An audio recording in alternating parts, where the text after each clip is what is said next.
अगला टॉपिक है कंप्यूटर की सीमाएं। वैसे तो इसकी जो लिमिटेशंस है वो निकालना बहुत मुश्किल है, लेकिन फिर भी देखिए कुछ है इसमें, है ना। तो पहला है नो माइंड यानी कि बुद्धिहीन। कंप्यूटर में स्वयं स्वयं की जो है सोचने की और निर्णय लेने की क्षमता नहीं होती है। यह केवल दिए गए निर्देशों या दिशा निर्देशों के अंदर ही कार्य करता है, पहली चीज़। दूसरा, ये खर्चीला है। कंप्यूटर के हार्डवेयर तथा सॉफ्टवेयर काफ़ी महंगे होते हैं तथा इन्हें समय समय पर आवश्यकता अनुसार परिवर्तित भी करना पड़ता है। ठीक है। अगला है वायरस का खतरा। बिल्कुल सही है, इम्यून टू वायरस होता है। कंप्यूटर में वायरस का खतरा बना रहता है जो सूचना और निर्देशों को दूषित या समाप्त कर सकता है। ये वायरस कंप्यूटर की भंडारण क्षमता को भी प्रभावित करते हैं। हालांकि एंटीवायरस प्रोग्राम यानी कि सॉफ्टवेयर के माध्यम से हम इससे बच सकते हैं, ये एक अच्छी बात होती है। अगला है विद्युत पर निर्भरता है ना, डिपेंड्स ऑन इलेक्ट्रिसिटी है। कंप्यूटर अपने कार्य के लिए विद्युत पर निर्भर करता है तथा इसके अभाव में कोई भी कार्य संपन्न नहीं कर सकता है या फिर उसमें सक्षम नहीं होता है, सीधी सी बात है। आगे बढ़ते हैं। अगला है कंप्यूटर के अनुप्रयोग हैं यानी कि एप्लीकेशंस ऑफ कंप्यूटर, है ना। कंप्यूटर का प्रयोग विभिन्न क्षेत्रों में किया जा रहा है। वर्तमान में शायद ही कोई ऐसा क्षेत्र हो जहां कंप्यूटर का प्रयोग ना किया जा रहा हो। निम्नलिखित क्षेत्रों में कंप्यूटर का विभिन्न अनुप्रयोग किए जा रहे हैं जो इस प्रकार है। पहला है डेटा प्रोसेसिंग, मतलब बड़े और विशाल सांख्यिकी डेटा यानी कि स्टैटिकल डेटा से सूचना तैयार करने में कंप्यूटर का प्रयोग किया जा रहा है। जैसे जनगणना है, सांख्यिकी विश्लेषण है, परीक्षाओं के परिणाम हैं आदि में इनका प्रयोग किया जा रहा है। देखिए आपको डायग्राम में भी दिख रहा है, एक डेटा डाला जा रहा है और उसको अलग अलग प्लेटफॉर्म पर अलग अलग एनालाइज किया जा रहा है, इन्फॉर्मेशन कलेक्ट की जा रही है। ठीक है ना। जैसे कि बहुत बड़ी बड़ी परीक्षाएं होती हैं, कॉम्पिटेटिव एग्जाम की परीक्षाएं होती है, जनगणना बहुत बड़ी एक ड्यूटी होती है, वहाँ से डेटा को प्रोसेस करने की बहुत ज़्यादा आवश्यकता पड़ती है जो कि कंप्यूटर के द्वारा ही संपन्न हो पा रहा है। ठीक है। अगला है सूचनाओं का आदान प्रदान, एक्सचेंज ऑफ इंफॉर्मेशन, है ना। भंडारण की विभिन्न पद्धतियों के विकास और कम स्थान घेरने के कारण ये सूचनाओं के आदान प्रदान के बेहतर माध्यम साबित हो रहे हैं। इंटरनेट के विकास ने तो इसे सूचना का राजमार्ग यानी कि इंफॉर्मेशन हाईवे तक बना दिया है। ठीक है ना। आगे बढ़ते हैं। अगला पॉइंट है शिक्षा। इसका उपयोग हम कहाँ कर रहे हैं? शिक्षा में बहुत हो रहा है, भरपूर मात्रा में शिक्षा में हो रहा है। मल्टीमीडिया के विकास और कंप्यूटर आधारित शिक्षा ने इसे विद्यार्थियों के लिए उपयोगी बना दिया है। डिजिटल लाइब्रेरी ने पुस्तकों की सर्व सुलभता यानी कि यूनिवर्सल एक्सेस सुनिश्चित कर दिया है। मतलब कहने का है आप किसी भी प्रकार की किताब को इंटरनेट पर पढ़ सकते हैं, आपको लाइब्रेरी जाने की आवश्यकता नहीं है। ठीक है। अगला है वैज्ञानिक अनुसंधान में, है ना, यानी कि साइंटिफिक रिसर्च में विज्ञान के अनेक जटिल रहस्यों को सुलझाने में कंप्यूटर की सहायता ली जा रही है। कंप्यूटर में परिस्थितियों का उचित आकलन भी संभव हो पाता है, इसलिए इसका यूज जो है वैज्ञानिक अनुसंधानों में अधिक किया जा रहा है। रेलवे और वायुयान आरक्षण में, रिजर्वेशन में कंप्यूटर की सहायता से किसी भी स्थान से अन्य स्थानों के रेलवे और वायुयान के टिकट लिए जा सकते हैं तथा इनमें गलती की संभावना भी नगण्य होती है। ठीक है। अगला है बैंक। कंप्यूटर के अनुप्रयोग ने बैंकिंग क्षेत्र में क्रांति यानी कि रेवोल्यूशन ला दिया है। एटीएम जैसे वो हम ऑटोमेटिक क्लियर मशीन के नाम से जानते हैं तथा ऑनलाइन बैंकिंग, चेक के भुगतान, ईसीएस जिसको हम इलेक्ट्रॉनिक क्लियरेंस सर्विस के नाम से जानते हैं, रुपए गिनना तथा पासबुक एंट्री में कंप्यूटर का प्रयोग किया जा रहा है। ठीक है ना। जितनी दिक्कतें पहले हुआ करती थी बैंक वगैरह में अब नहीं होती हैं। अगला है चिकित्सा यानी कि मेडिकल में या मेडिसिन में इसका यूज़ किया जा रहा है। शरीर के अंदर के रोगों का पता लगाने, उनका विश्लेषण और निदान में कंप्यूटर का विस्तृत प्रयोग हो रहा है। जैसे कि सीटी स्कैन है, अल्ट्रासाउंड है, एक्सरे है तथा विभिन्न जांच में कंप्यूटर का प्रयोग किया जाता है, जैसा कि आप लोगों ने देखा ही होगा। अगला है रक्षा यानी कि डिफेंस में इसका उपयोग हो रहा है। रक्षा अनुसंधान, वायु नियंत्रण, मिसाइल, रडार आदि में कंप्यूटर का प्रयोग किया जा रहा है। अगला पॉइंट है अंतरिक्ष प्रौद्योगिकी में यानी कि स्पेस टेक्नोलॉजी में कंप्यूटर के तीव्र गणना यानी कि कैलकुलेशन की क्षमता के कारण ही ग्रहों, उपग्रहों और अंतरिक्ष घटनाओं का सूक्ष्म अध्ययन किया जा सकता है। कृत्रिम उपग्रहों में भी कंप्यूटर का विशेष प्रयोग हो रहा है। मतलब जो सैटेलाइट वगैरह हम छोड़ते हैं हमारे जो स्पेस में हैं वो सभी कंप्यूटर से ही नियंत्रित होते हैं। संचार में हो रहा है, कम्युनिकेशन में हो रहा है। आधुनिक संचार व्यवस्था कंप्यूटर के प्रयोग के बिना संभव ही नहीं है। टेलीफोन और इंटरनेट ने संचार क्रांति यानी कि रेवोल्यूशन को जन्म दिया है। तंतु प्रकाश की संचरण यानी कि फाइबर ऑप्टिक्स कम्युनिकेशन में कंप्यूटर का प्रयोग किया जाता है। ठीक है ना। बहुत हो रहा है इसमें। आगे बढ़ते हैं। अगला पॉइंट है उद्योग व व्यापार में। उद्योगों में कंप्यूटर के प्रयोग से बेहतर गुणवत्ता वाले वस्तुओं का उत्पादन संभव हो पाया है। व्यापार में कार्यों और स्टॉक का लेखा जोखा रखने में भी कंप्यूटर सहयोगी सिद्ध हो रहे हैं, जैसे कि टैली वगैरह में। ठीक है, अगला है मनोरंजन में बिल्कुल यूज़ हो रहा है। सिनेमा, टेलीविज़न के कार्यक्रम, है ना, वीडियो गेम में कंप्यूटर का उपयोग कर प्रभावी मनोरंजन प्रस्तुत किया जा रहा है। मल्टीमीडिया के प्रयोग ने कंप्यूटर को मनोरंजन का उत्तम साधन बना दिया है। जैसा कि आप लोग देख पा रहे होंगे, अनेक प्रकार के गेम आ रहे हैं, हज़ारों प्रकार के गेम हैं, 3D हैं, 2D हैं, वो सारे के सारे कंप्यूटर के माध्यम से खेलना बहुत आसान हो गए हैं। ठीक है, अगला पॉइंट है आपका पब्लिशिंग में, यानी कि प्रकाशन में। प्रकाशन और छपाई में कंप्यूटर का प्रयोग इसे सुविधाजनक तथा आकर्षक बनाता है, जिससे रेखा चित्र यानी कि जो स्केच होते हैं वो ग्राफ वगैरह बनाना बहुत ही सुविधाजनक हो गया है। अगला है प्रशासन में, मतलब एडमिनिस्ट्रेटर में।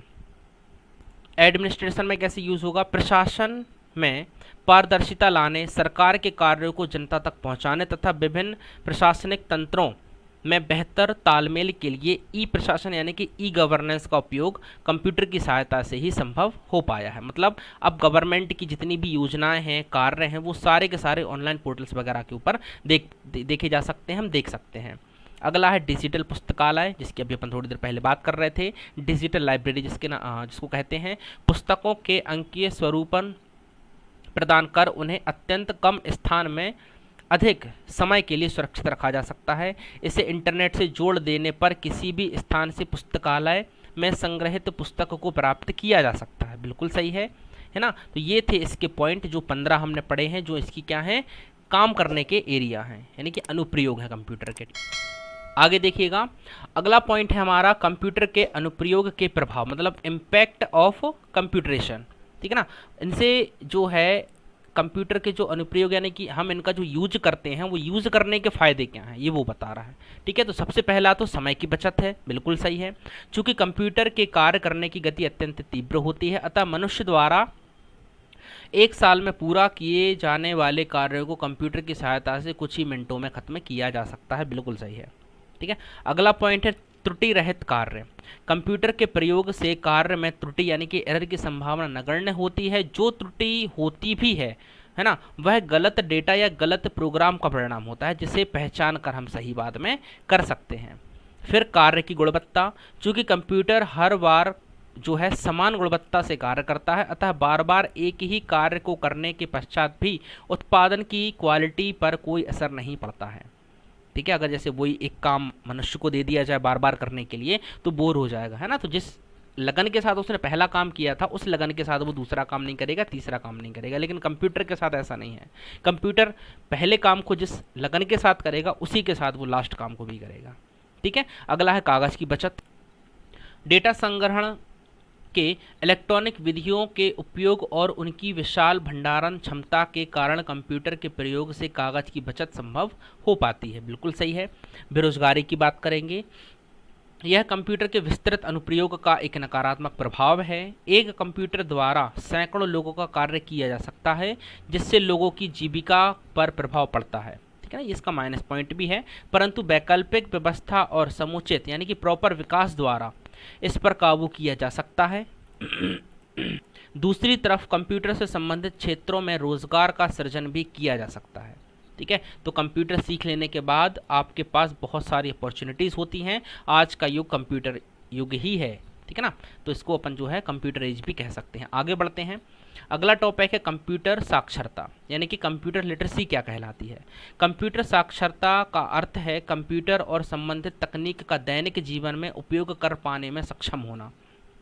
ठीक है, एक कंप्यूटर साक्षर व्यक्ति कंप्यूटर की कार्य क्षमता को जानता है तथा प्रतिदिन किए के कार्यों के लिए उसे निर्देश दे सकने में सक्षम होता है। कंप्यूटर साक्षरता को डिजिटल साक्षरता यानी कि डिजिटल लिटरेसी भी कहा जाता है। ये क्वेश्चन बहुत बनता है कि कंप्यूटर साक्षरता क्या होती है, या कंप्यूटर साक्षरता का पैमाना क्या होता है ना। तो ये होता है, इनके क्वेश्चन आपको अभी जब मैं आपको एक MCQ बना करके दूंगा, एक क्वेश्चन पेपर दूंगा, तो उसमें ये आपको क्वेश्चन मिलेंगे सारे के सारे। जो चैप्टर हम पढ़ रहे हैं उसी से रिलेटेड सारे के सारे क्वेश्चन मिलेंगे, उनको आपको सॉल्व करना है। ठीक है, आगे बढ़ेंगे। अगला है एंड यूज़र किसे कहा जाता है। देखिए, वह व्यक्ति जो प्रायः कंप्यूटर का विशेषज्ञ नहीं होता, परंतु दैनिक जीवन में कंप्यूटर और उससे संबंधित तकनीक तथा प्राप्त सूचना का उपयोग करता है एंड यूज़र कहलाता है। कंप्यूटर हार्डवेयर तथा उसके एप्लीकेशन एंड यूज़र को ध्यान में रखकर ही बनाए जाते हैं। तो कहने का मतलब है ऐसा व्यक्ति जो कंप्यूटर को चला लेता है या फिर नहीं ना भी चलाना जानता होगा तो उसके ग्राफिक्स देख देख के वो थोड़ा बहुत काम कर सकता है ना। तो लास्ट लाइन का यही मतलब होता है। अगला है डिजिटल डिवाइड क्या है। डिजिटल डिवाइड से मतलब है दैनिक जीवन में कंप्यूटर का उपयोग तेजी से बढ़ रहा है फिर भी विश्व के अधिकांश लोगों तक कंप्यूटर का लाभ नहीं पहुंच पाता है ना। तो कंप्यूटर तथा उससे संबंधित तकनीक का उपयोग करने वालों तथा उससे वंचित लोगों के बीच का अंतर डिजिटल डिवाइड कहलाता है। ये देखिए जैसे एक डायग्राम से आपको प्रदर्शित हो रहा है कि एक टीचर है वो उसको डिजिटल बोर्ड पर पढ़ा रहा है या फिर वो पढ़ रहा है, लेकिन वहीं दूसरी तरफ एक वर्ग है जो अभी भी जो ट्रेडिशनल तरीके हैं उन्हीं को यूज़ कर रहा है। तो ये डिजिटल डिवाइड कहलाता है। ठीक है, आगे बढ़ते हैं। अगला जो है हमारे पास कुछ इंपॉर्टेंट फैक्ट्स टाइप के हैं, देख लेते हैं। ये ऐसे फैक्ट हैं जो आपको अमूमन पता ही होंगे। जैसे कि पहला है कंप्यूटर शब्द की उत्पत्ति ग्रीक भाषा के कंप्यूटर यानी कि कंप्यूट शब्द से हुई है जिसका अर्थ होता है गणना करना। इसे हिंदी में संगणक कहा जाता है। कंप्यूटर को हिंदी में संगणक बोलते हैं। ठीक है, और जो 2 दिसंबर है प्रतिवर्ष विश्व कंप्यूटर साक्षरता दिवस यानी कि कंप्यूटर लिटरेसी डे के रूप में मनाया जाता है। किसको? 2 दिसंबर को।